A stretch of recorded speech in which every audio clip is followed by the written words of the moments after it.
rolling. It's going to be Grand Prix victory number 50. He ties Joel Smets Through the whoops. Here he is. Legends, as I said, is what Namori is all about. This is another legend that goes into the book. This is another record. The record of 50 Grand Prix victories in MXGP and the FIM Motocross World Championship has been one of those holy grail kind of moments.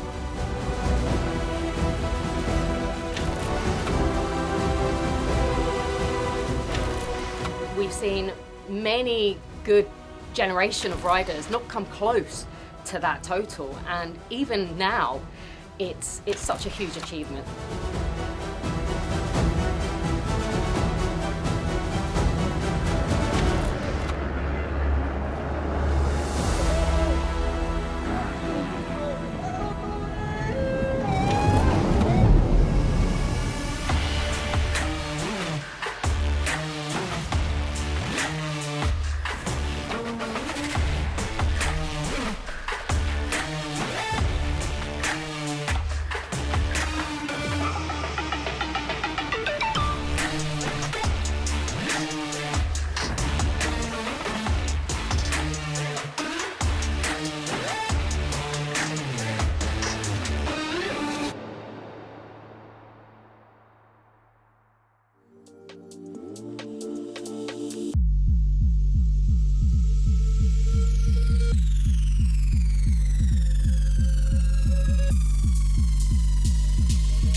Kozar first appeared on our calendar right at the back end of 2024, the final round of the season where Jorge Prado and Kai de Wolf were crowned world champion. Of course, back then it was September, the final GP of the year.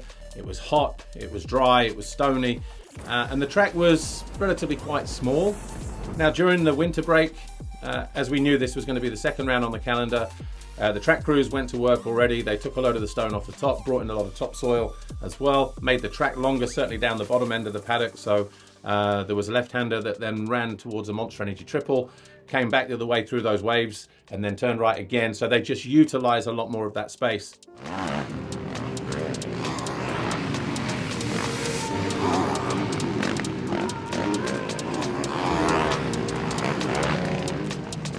We're now at the bottom of the circuit here at Kozar. So you have got the new section here that has been changed since the Grand Prix last year to try and open it up and make it faster. Of course, no one figured out that it's going to be absolutely belting it down with rain. But you have got a big triple jump here behind me in the dry, maybe not in these sort of conditions, although they were jumping it on Saturday in the 450 class and some 250s. But then you have got this tight left-hander here, and it opens up into a wave section, 7 waves in total. And this in the mud is a very, very tricky section, of course, because the ideal thing in the mud is to keep the power on, blast through, get all the muck coming out behind you and drive on forward. But of course, it's very difficult to do that when you've got waves to negotiate.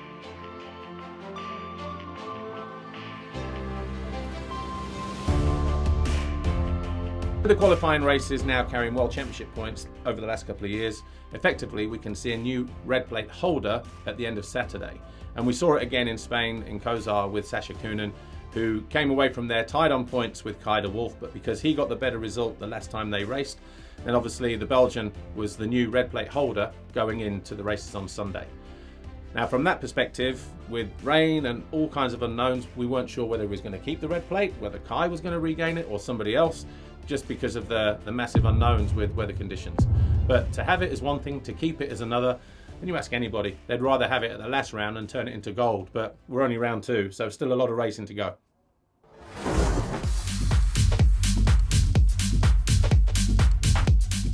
Listen to the rain falling on our trackside microphones as Sasha Coonan, with the new Championship Leaders red plate. You'll see that in a moment from the qualifying race.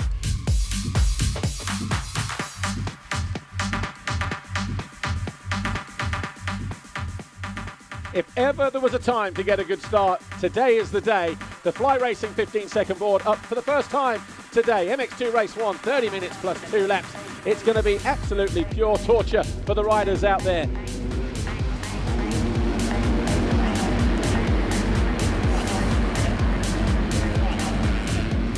It's going to be Zanchi over the Fox hole shot line if he can hold it together, and Ferruccio Zanchi does come away and the first of the season, Adamo down the start straight.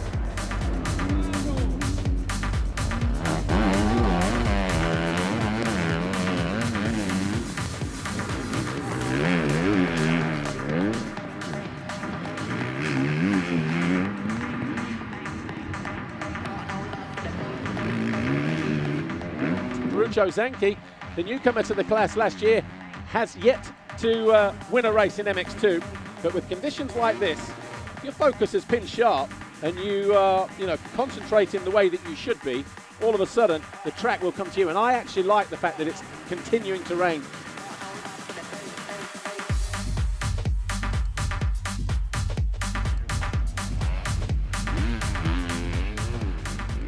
Sasha Coonan, he's managing to make the most of the situation at the moment, but for him, down in 12th place. You just see how difficult just tips over. Is, yeah. Sasha Didn't doesn't even lose lose any the position. position.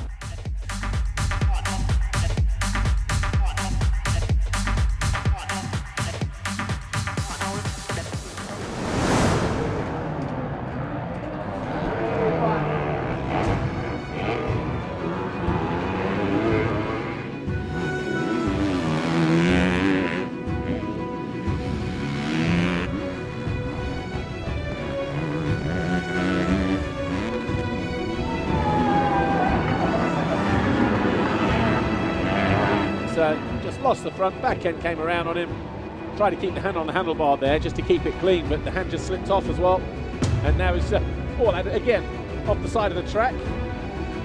Doesn't like this part of the racetrack. No, but no panic though.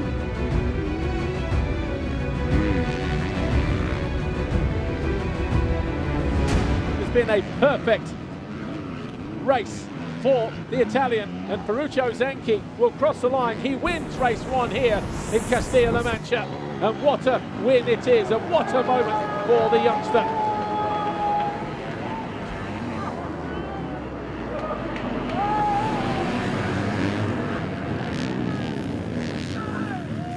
Absolutely ecstatic, and you would be. Ferruccio Zanchi still over the moon. One rider to definitely profit from the difficult conditions in Cosa was Ferruccio Zanchi. We saw him take his first foxhole shot of the year. He led from start to finish. He turned that into his first MX2 race win. That was a good moment for everyone to see, and for him and the team. I think it was fair to say he didn't really turn too many heads last year. So to see him shine in Cosa definitely put a smile on my face and many other faces. Ferruccio did exactly what we expected, so in fact it was even too soon. He won the moto, which was very important for the team, but especially for the rider, because he needs to get the confidence he can do it every weekend. Now we have added a second rider in MX2, so that's the plan, to try to win one day the world title like we won in 2015 with Team Geyser.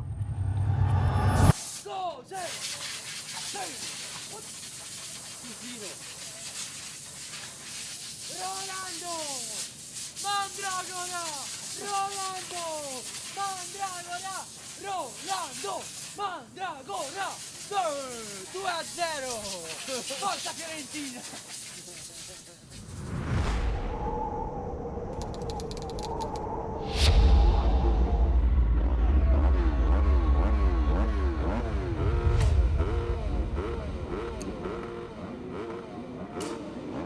Fly Racing, 15-second board, up for the final time. MX2 race 2, 30 minutes plus 2 laps. There's the 99 of Perez, the 20 of Julius Mikola, 8th in race 1 for the TM rider.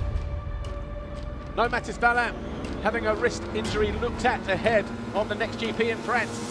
Gate drops here. Everybody clean down the start straight this time around. Liam Everts in there, his teammate right behind him. Perez, and a couple of riders going down. In the back there, 3 riders going down. But it's Everts with the foxhole shot, De Wolf in second, and the start has gone a 1-2. And look at the riders coming through the first couple of corners, absolutely covered in mud already.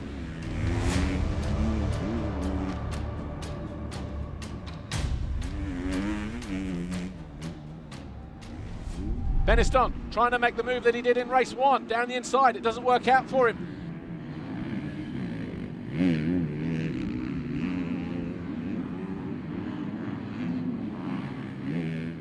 Ferruccio Zanchi launches past the recovering number 9, Thibaut Beniston. So that was for 13th place. Zanchi eyeing up a podium. He's going to be duking that out with Simon Langenfelder at the moment.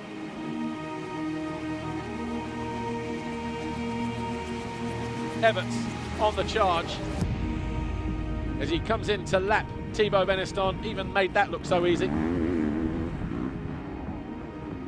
But uphill for the final time. Quick pull of the roll-offs because he wants to make sure he can see that checkered flag. Liam Everts, what a performance once again in these tough conditions. The Nissan Husqvarna rider on a different planet in race 2. He wins race 2, he takes the overall Grand Prix victory. That is a massive win for the Belgian.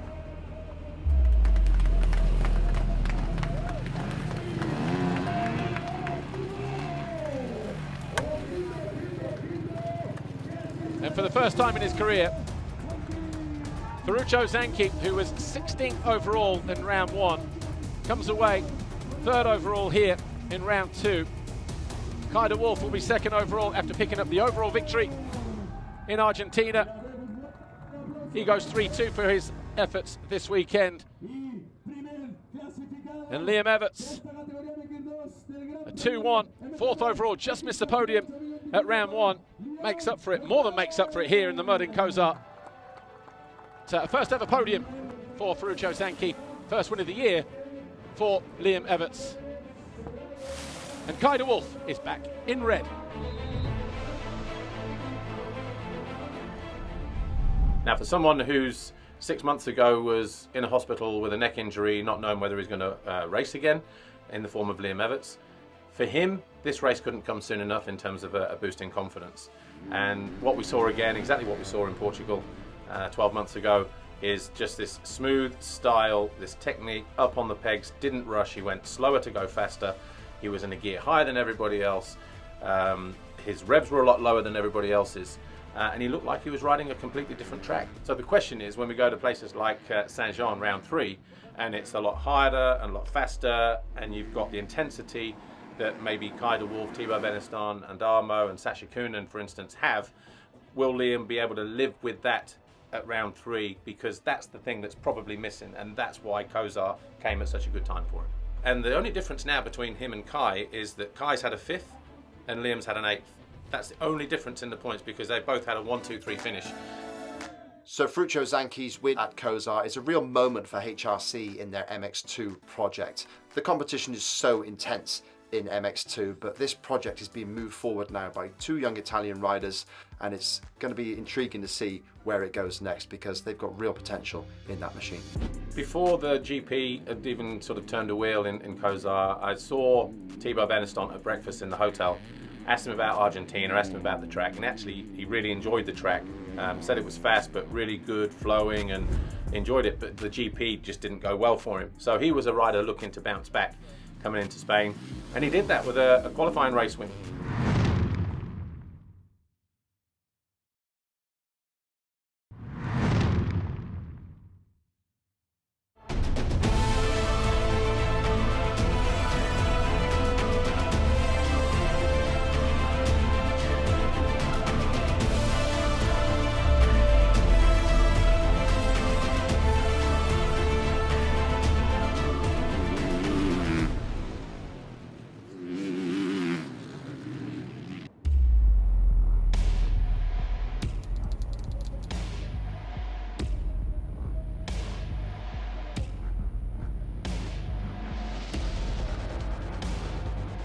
Fly Racing 15-second board up, the MXGP qualifying race.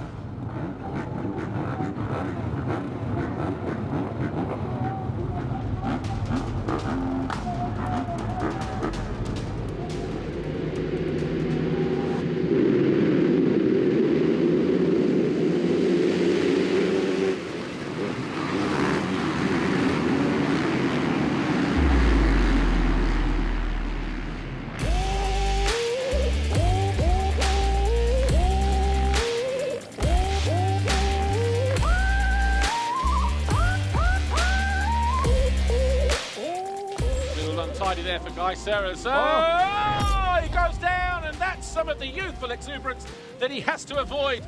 That went horribly wrong very, very quickly as well. He went outside, tried to cut back to the inside, and all of a sudden, when that thing got out of control, it tossed him down the track like a rag doll. No problems for Geiser. The gap is coming down. He's on his final lap, though. He's 2 corners from home, and it's been a majestic race for him, hasn't it? He was strong when he needed to be on Isaac Gifting, and then he was patient when he found his way past Maxime Renault. Tim Geiser wins for the first time in 2025. He takes the 10 points for the qualifying race win here in Spain at Castilla-La Mancha. Maxime Renault, 10 seconds further back, and he is pumped with that. He was absolutely stoked with that, it appears. Jonas Krupsen over the line in third.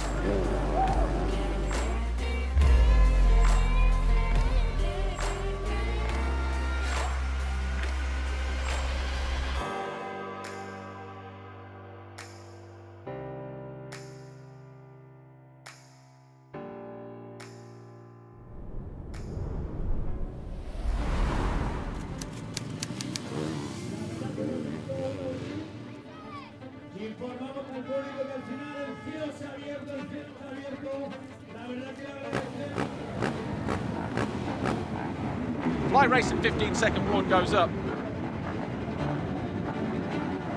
5-second board turns. A problem there for the rider on the inside gate. Is it Guadagnini? I think it might be. Yeah, Guadagnini's parked there on the inside gate. He looked back nervously, but going into the first turn, and Lucas Kuhnen runs out of traction at the rear end, and it might have been Kevin Horgmo with the foxhole shot. Somebody's going to come rejoining on here, Alessandro Lupino style, but look at Lucas Kuhnen picking himself up.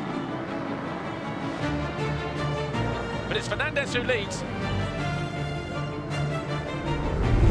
Yeah, so leading was great after a long time. But if I remember well, I just did it in Switzerland when I came back from injury in quali race. First great drop, and I just pulled the whole shot, so that was good. I was just not in shape still to keep it for long, but I did like 3 laps or something like that. Then on Nations, I think one of the motors I was as well up front for a little bit. But yeah, obviously it always feels great, you know, to be up front, nobody in front, not getting rushed, staying clean. But yeah, didn't keep it for long, to be honest, on this one. I just tried, some lines didn't work and Tim was behind me riding well as well, so I just got passed by him. But it also helped me, you know, because he had a good rhythm, and staying behind him and to check some of his lines was good to help me stay a little bit more calm that first part of the race. It gave me the calm to be behind Tim in this case, to see some lines and stay in there in second, close from him as much as I could. A mistake from Ruben Fernandez. He just ran too wide. There's Guada. He can't believe it. Mamma mia. The Aruba.it Ducati factory MX rider. The 2 Kawasaki's charging down into that turn 3, bottom of the hill. Paul Jonas in 6, Roman Febvre 7. He's just found his way past Isaac Gifting, who's now in 8th place on the 517 JK Yamaha. And he sends Febvre impatient, trying to find his way past his teammate. He goes to the right, our left, and he's chasing that front end. His teammate making him work hard for it, but Febvre does eventually go around the outside and does move into that 6th place. Great ride that, and great bit of manoeuvring from the number 3. Isaac Gifting did this yesterday in the qualifying race, lost 2 positions, gained them straight back, and he's done exactly that again now. He's been passed by Febvre, and he's just launched his way back down, double single over the triple, and Isaac Gifting now up in the 6th position on that Private E Yamaha. 1-2 for Honda HRC, Geiser and Fernandez, and Fernandez has about 9 seconds over Koldenhoff. Looking at some of the length of the ruts as Febvre picking himself up, coming out of that left-hand turn.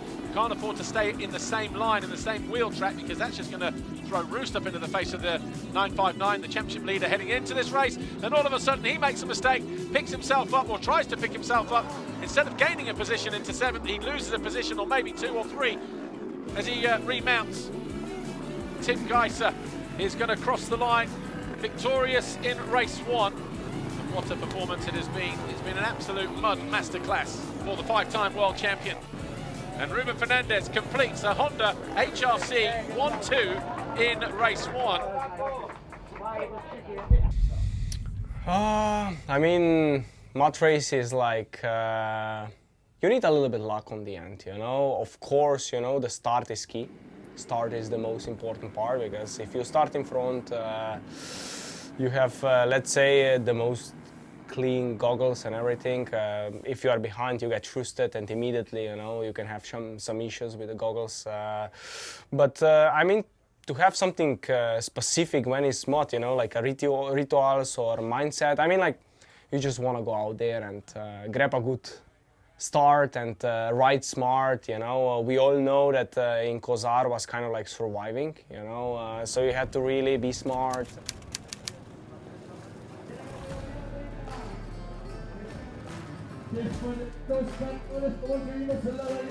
The Fly Racing 15-second board up for the final time today. 5-second board turns. Revs up, gates drop, everybody clean away. Jonas in there, and once again the 96 of Kühnen, but it's Jonas who gets his wheels ahead, and Fernandez going down. That's scupping his chance of a podium. We're over the first split. Lucas Kühnen leads, falls Jonas second, Andrea Bonacorsi is in third, Koldenhoff fourth, Bogas fifth, Geiser in sixth, Fevre, we just saw him go through, in seventh. There he is, top corner of your screen, finding his way past Koldenhoff to move up into third, and then quickly past Jonas into second. As Lucas Kühnen folds the front, he goes down, maybe pushing too hard and loses a handful of positions. So your race leader down. That's going to be a gift for Geiser, who'll take over the lead on this opening lap.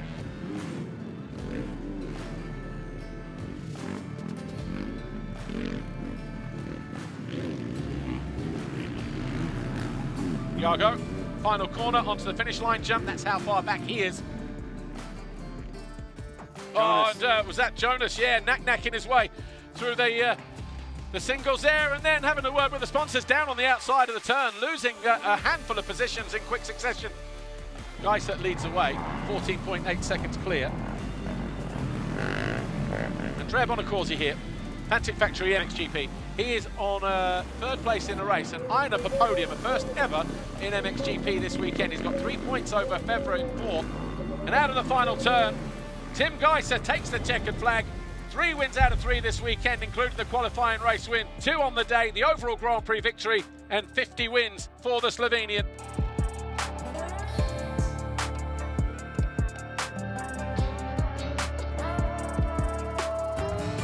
Andrea Bonacorsi, third overall, with a 8th and a second. Second overall, Glenn Koldenhoff. Tim Geiser, stand up and take a bow. You've joined the 50 club. 50 Grand Prix victories now for Tim Geiser.